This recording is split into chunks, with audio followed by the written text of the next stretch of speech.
My parents gave their home as a wedding gift to my sister, even though I had been paying their mortgage for 5 years. 2 months later they wanted to move to my vacation house, so I refused them. But then the cops called me. My husband Mark and I pulled up to the venue where my sister Lily's wedding was about to take place. The envelope with $10,000 was tucked safely in Mark's jacket pocket, our wedding gift to Lily. On top of that, we'd already covered about a third of the wedding expenses. It was a lot of money, but Mark's investment banking job and my position as a marketing director meant we could afford it. Plus, Lily was my only sister. As we walked in, I spotted my parents immediately. Mom was fussing with Dad's tie while he pretended to be annoyed, but I could see the smile playing at his lips. They looked radiant. That was the only word for it. Mom's face was practically glowing with happiness. And Dad looked 10 years younger. Something twisted in my gut. I couldn't remember them looking this happy at my wedding 5 years ago. They've been pleasant enough, sure, but not like this, not bursting with pride and joy. I quickly pushed the thought away. This wasn't the time to drag up old feelings. The ceremony went perfectly. Lily looked stunning in her dress, and her fiancé, now husband Jake, couldn't take his eyes off her. I sat between my parents and Mark, trying to focus on the happiness of the day, rather than the nagging feeling that my parents' reactions were somehow different than they had been at my wedding.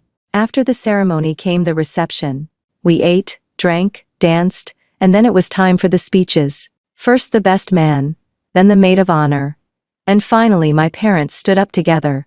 Mom tapped her glass gently. "We want to thank everyone for coming today to celebrate our beloved daughter's wedding." There was something about the way she emphasized beloved that made me shift uncomfortably in my seat. Mark must have noticed because he placed his hand over mine. Dad continued. "Watching Lily grow into the beautiful woman she is today has been the greatest joy of our lives. She's always been special, always brought so much light into our home." I smiled and nodded, wondering if I was just being oversensitive. Of course they loved Lily. They loved both of us. Then Mom reached into her purse and pulled out some papers. "Jake, Lily, your father and I wanted to give you something to start your new life together. Something special." She held up the papers for everyone to see. "We're giving you our family home as a wedding present." The room erupted in gasps followed by thunderous applause. I froze. Beside me, Mark went rigid.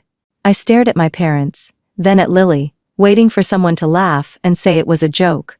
But it wasn't. My parents were beaming proudly, and Lily didn't look surprised at all. She was crying happy tears, hugging Jake, who was staring at my parents with his mouth hanging open. The house, my parents' house, the house with the mortgage I'd been paying for the last 5 years because my parents couldn't afford it anymore after Dad's hours got cut, and Mom's arthritis made it hard for her to work full-time. I managed to plaster a smile on my face, but inside I was screaming. Not once had they mentioned giving the house to Lily. They hadn't even asked me, and I was the one paying for it. "Tessa, you okay?" Mark whispered. "Fine," I said through my teeth, still smiling as Lily and Jake made their way to the front to hug my parents. An hour later, I couldn't take it anymore. I found Mark by the bar. Can we leave?" I asked quietly. He took one look at my face and nodded. "I'll get our coats." We made our excuses. Mark had an early meeting. We were so sorry. Such a beautiful wedding. Congratulations again. And left before anyone could protest too much. The second we got in the car, I burst into tears. "I can't believe they did that," I sobbed as Mark started the engine. "I've been paying that mortgage for 5 years. And they didn't even tell me they were planning this." "I know," Mark said grimly. "It's unbelievable." And Lily knew. Did you see her face? She wasn't surprised at all. I wiped up my eyes angrily. This isn't about the money. I don't care about the money. But they could have talked to me first. As we drove home, memories kept flooding back. All the times my parents had shown clear favoritism toward Lily. Remember when I graduated college, and they gave me a card with $50, but when Lily graduated 2 years later, they bought her a car. That wasn't right. Mark agreed. Or my 21st birthday dinner that they skipped because Lily had a volleyball game? A game. Not even a championship or anything important. The more I talked, the more examples I remembered. Each time Lily got what she wanted while I got overlooked or forgotten. How my parents attended all of Lily's events, but found excuses to miss mine. How they bragged about Lily's accomplishments but barely mentioned mine. By the time we got home, I was exhausted from crying and talking. "Where are your parents going to live now?" Mark asked as we got ready for bed. "If they're giving the house to Lily and Jake?" I shrugged, pulling on my pajamas. "I have no idea. That's not my problem anymore." I turned off the light and rolled over, trying to ignore the ache in my chest. For the next 3 weeks, I went to work, came home, and tried not to think about the wedding or the house or any of it. Then one evening, my phone rang. It was my mother. Against my better judgment, I answered. "Tessa, honey," Mom said, as if nothing had happened. "We're having a family dinner this weekend. Your sister and Jake are back from their honeymoon, and we'd love for you and Mark to join us." I wanted to say no. I wanted to hang up. But some part of me, probably the stupid, hopeful part, wondered if maybe they'd apologize. Maybe they'd explain. "Fine," I said flatly. "We'll be there." Saturday arrived too quickly. When we pulled up, I noticed Lily's car in the driveway, along with my parents' old sedan. We walked up to the front door, and I hesitated before ringing the bell. It felt weird not using my key, but this wasn't my parents' house anymore. It was Lily and Jake's. Mom answered, all smiles. "Tessa, Mark, come in, come in." She hugged me like nothing had happened. Like she hadn't given away the house I'd been paying for without even talking to me about it. I hugged her back stiffly. Dad was in the living room with Jake watching a game. He stood up when we entered, giving Mark a firm handshake and me a quick hug. "Where's Lily?" I asked, noticing her absence. "Oh, she's changing the curtains in the dining room," Mom said casually. "She's been redecorating all week." My blood boiled at that. 3 weeks. It had been 3 weeks since the wedding, and Lily was already changing things around like she'd owned the place for years. We walked through to the dining room, and there she was, my sister, standing on a stepladder, hanging new cream-colored curtains in place of Mom's old blue ones. "Dinner's ready," Mom announced. "Everyone sit down." We took our seats, me between Mark and Dad, with Mom and Lily across from us and Jake at the end of the table. The food looked good, Mom's special pot roast with all the trimmings, but I had no appetite. The first 10 minutes were filled with Lily and Jake describing their honeymoon in Hawaii in excruciating detail. I picked up my food and nodded occasionally, while Mark asked appropriate questions to keep the conversation going. Finally, when Lily paused to take a breath, Mom cleared her throat.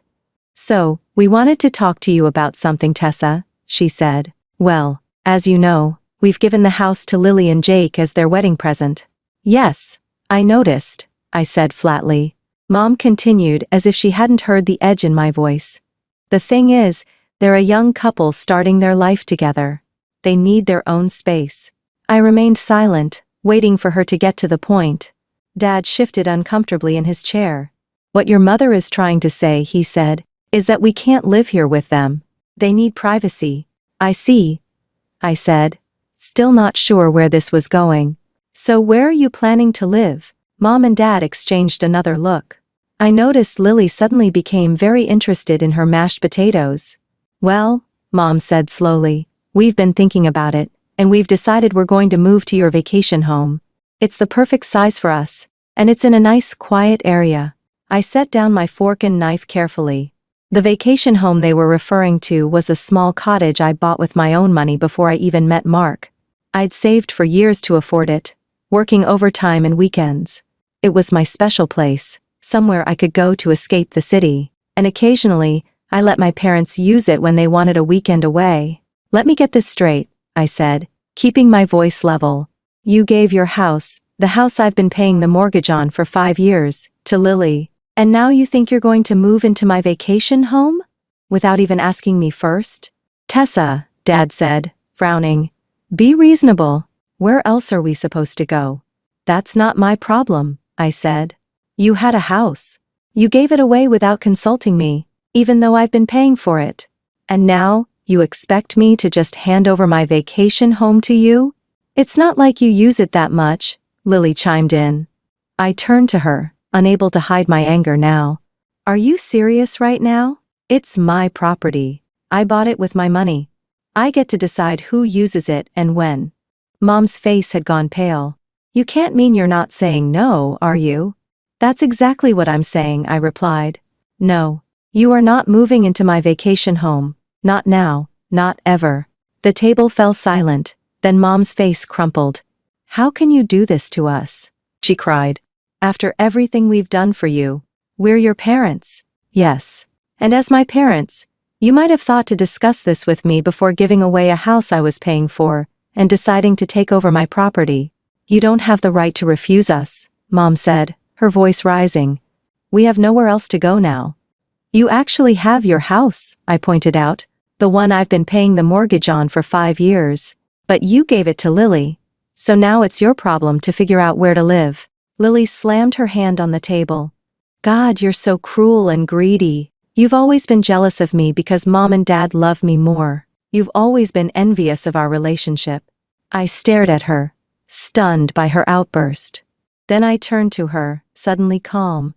If Mom and Dad love you so much, and you love them so much, then why don't you let them live here with you?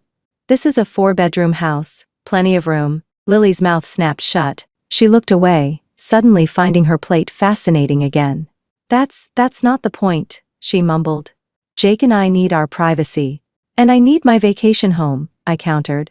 Sounds like we both have needs. My parents started talking over each other, telling me how wrong I was, how disappointing, how selfish. I stopped listening. I stood up and picked up my purse. Mark, I think we're done here. The next day, my phone exploded with messages and calls from my parents and Lily. I ignored them all. Some called me selfish. Some begged me to reconsider. Some tried to guilt-trip me with reminders of everything they'd supposedly done for me over the years. I showed some of the messages to Mark, who shook his head in disbelief. I think I need to block them for a while. I can't keep reading these. Do what you need to do, Mark said, kissing the top of my head. Take care of yourself first. So I did. I blocked their numbers and social media accounts, at least temporarily. I needed space to think, to process everything that had happened. 2 weeks passed in blissful silence. No calls, no texts, no family drama. Mark and I fell back into our normal routine, work, home, occasional dinners with friends who didn't try to steal my property. It was nice. I was at my desk reviewing a marketing campaign when my phone buzzed with an alert. I glanced down and felt my stomach drop. It was a notification from the security system at my vacation home. Motion detected. Front door opened. I quickly checked the app. Someone had used a key to unlock the front door but hadn't disabled the alarm system. The security company would be calling me any second to verify if this was authorized entry. Sure enough, my phone rang almost immediately. Miss Wilson, this is Safeguard Security. We've detected entry at your property on Pine Ridge Road. Is this authorized? No. I said firmly, I'm not there, and no one has permission to be there. Please send the police immediately. An hour later, my phone rang. It was an officer from the local police department. Miss Wilson, this is Officer Reyes. We're at your property on Pine Ridge Road. We have 2 individuals here who claim to be your parents. They have keys to the property, but admitted they don't have permission to be here. I closed my eyes, confirming my suspicions. Yes, they are my parents, but they absolutely do not have permission to be in my house. I understand. How would you like us to proceed? We can remove them from the property, but since they used a key rather than forced entry, it's a bit of a gray area for charges. I'll come up there, I decided. My husband and I can drive up now. We're about an hour away. The drive was tense. I alternated between anger and disbelief. How could they do this? After I explicitly told them no, they tried to move in anyway? Who does that? When we pulled up to my vacation home, there was a police cruiser in the driveway. 2 officers were standing outside, and sitting on the front porch steps were my parents, looking miserable. Several suitcases and boxes were piled beside them. My father stood up when he saw us. Tessa, thank God you're here. Tell these officers there's been a misunderstanding. I got out of the car and approached the officers, ignoring my parents for the moment. Thank you for responding so quickly. These are indeed my parents, but they do not have permission to be here. One of the officers nodded. Ma'am, do you want to press charges for trespassing? My mother gasped. Tessa, you wouldn't. I turned to look at her. You broke into my house after I specifically told you no. What did you think would happen? We didn't break in, my father protested. We used the key you gave us. This is all your fault. My mother suddenly shouted, standing up. If you had just let us stay here like we planned, none of this would have happened. We wouldn't be standing here being treated like criminals. I stared at her, shocked by the outburst. My fault? You gave away a house I was paying the mortgage on without consulting me, then tried to take over my property without permission, and somehow this is my fault. You're so arrogant, Mom continued, ignoring my point. So irresponsible. We raised you better than this. We gave you everything. Mom, stop, I said, my voice low. You're embarrassing yourself. You and Dad just tried to break into my house to move in after I explicitly told you no. And now you're standing here, in front of police officers, yelling at me about how I'm being irresponsible? That seemed to get through to her. She abruptly closed her mouth, but her eyes were still full of indignation. I turned back to the officers. I'd like a word in private, please. We stepped away from my parents and Mark. Look, I don't want to press charges against them, I said quietly. They're still my parents, even if they're being absolutely ridiculous right now. But I can't have them staying here either. The officer nodded. We understand family situations can be complicated. We can take them to the station for a few hours, give them a stern warning about trespassing, then release them. Sometimes a few hours in a holding cell can be a good reality check. I considered this. That might be the wake-up call they need. Yes, please do that. I walked back to where my parents were sitting. The officers are going to take you to the police station for a few hours. I'm not pressing charges, but I want you to understand how serious this is. You cannot just move into someone's house without permission, even if you're family. The car with the police and my parents left. While we waited for the locksmith, I arranged for my parents' belongings to be taken to a nearby storage facility. I paid for 1 month and texted the details to my sister, since my parents' numbers were still blocked. The locksmith arrived and changed all the locks. By the time we left, the house was secure again. On the drive home, I felt drained, but also strangely liberated. For the first time in my adult life, I had stood up to my parents' manipulation and refused to be taken advantage of. What do you think they'll do now? Mark asked as we neared our apartment. Probably go crying to Lily, I guessed. She can deal with them. She got the house. She can take the responsibility that comes with it. I wasn't naive enough to think this was over though. Knowing my mother, she would find a way to make me look like the villain in all this. She always did. I was right.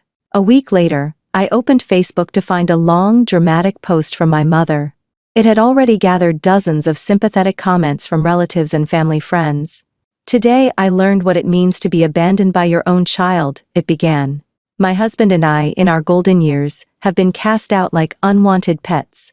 Our eldest daughter Tessa had the police remove us from her vacation home like common criminals, leaving us with nowhere to go. The post went on, conveniently leaving out the fact that they had given their house to Lily, that I had been paying their mortgage for years, and that they had tried to move into my vacation home against my explicit refusal. As I scrolled through the comments, people calling me heartless, cruel, ungrateful, something inside me snapped. I started typing my own post in response. It was time for everyone to hear the whole truth. I've stayed silent about family matters until now. But since my mother has chosen to make our private issues public, I feel I need to share my side of the story. Here are the facts that were conveniently left out of my mother's post.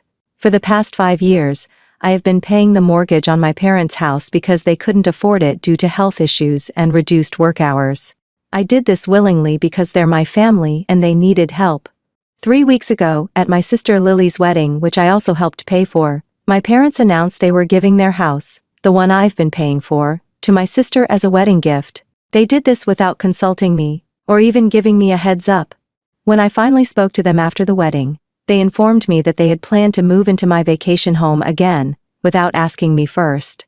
They had apparently worked this all out with my sister before her wedding. She would get their house. They would take my vacation property. When I refused to let them move into my vacation home, they attempted to move in anyway.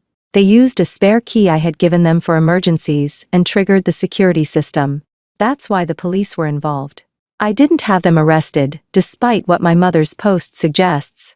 I did have the police remove them from my property because they were trespassing. I then paid for a storage unit for their belongings. If my parents need a place to stay, perhaps they should ask my sister, who now owns a 4-bedroom house thanks to them, and me, since I paid for it. I added a final paragraph. I've always done my best to help my family, but I won't be taken advantage of or painted as a villain for refusing to give up my property after already paying for theirs. Family goes both ways. It's about mutual respect. Not just taking whatever you want because we're family.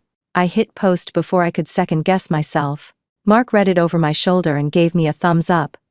The response was immediate. Comments started rolling in, from cousins, aunts, uncles, even some of my parents' friends. But unlike the comments on my mother's post, these were supportive. I had no idea you were paying their mortgage. That's so unfair of them. Wait, they gave away a house you were paying for? I should have felt vindicated, but mostly I just felt tired. This whole situation was exhausting, and broadcasting it publicly didn't exactly feel great, even if I was just defending myself. 2 days later, my cousin Jessica called me. "Hey, I wanted to check on you," she said. "Your parents tried to go back to their house, Lily's house now, but she wouldn't let them in." I sat up straighter. "Seriously?" "Yeah. Apparently, she told them it's her house now and there's no room for them. They're staying in some crappy apartment now, and your mom had to go back to working full-time to afford the rent." I didn't know how to feel about that. Part of me thought they deserved it. This was the situation they had created for themselves. But another part of me still felt a pang of sympathy. They were still my parents, even if they had treated me unfairly. After we hung up, I told Mark what Jessica had said. "It's just karma," he remarked. "Yeah." I agreed, but I don't feel as satisfied as I thought I would. "That's because you're a good person, Tessa. Unlike some people we could mention." Over the next few weeks my parents tried to contact me several times. I saw their names on my phone but couldn't bring myself to answer. I wasn't ready. The hurt was still too fresh. One night, as Mark and I were getting ready for bed, he asked me, "Do you think you'll ever forgive them?" I thought about it. Maybe someday. Not for their sake, but for mine. Carrying around all this anger isn't healthy. "And Lily?" I sighed. "That's more complicated. She knew what they were planning. She was part of it. And then she turned them away when they needed her." "At least you know where you stand now," Mark said, pulling me close. "No more illusions about who's important to them and who isn't." He was right. As painful as this whole experience had been, it had torn away the pretense. I'd spent years trying to win my parents' approval, trying to be as special as Lily was to them. Now I knew that was never going to happen, and strangely, that knowledge was freeing. The next morning, I saw another call from my mother. This time I let it go to voicemail. "Tessa," her voice was different now, smaller, less demanding. We made a mistake. A big one. I know you're angry, and you have every right to be, but please call us back. We need to talk." I deleted the message without calling back. Maybe someday I'd be ready to hear their apology, if that's what they were offering. Maybe someday I'd be ready to have them back in my life, on new terms with clear boundaries. But not today. Today, I was still learning how to put myself first, something I should have done a long time ago. As for my vacation home, I decided to list it for rent. The extra income would be nice, and I liked the idea of the place being used and enjoyed rather than sitting empty as a reminder of everything that had happened.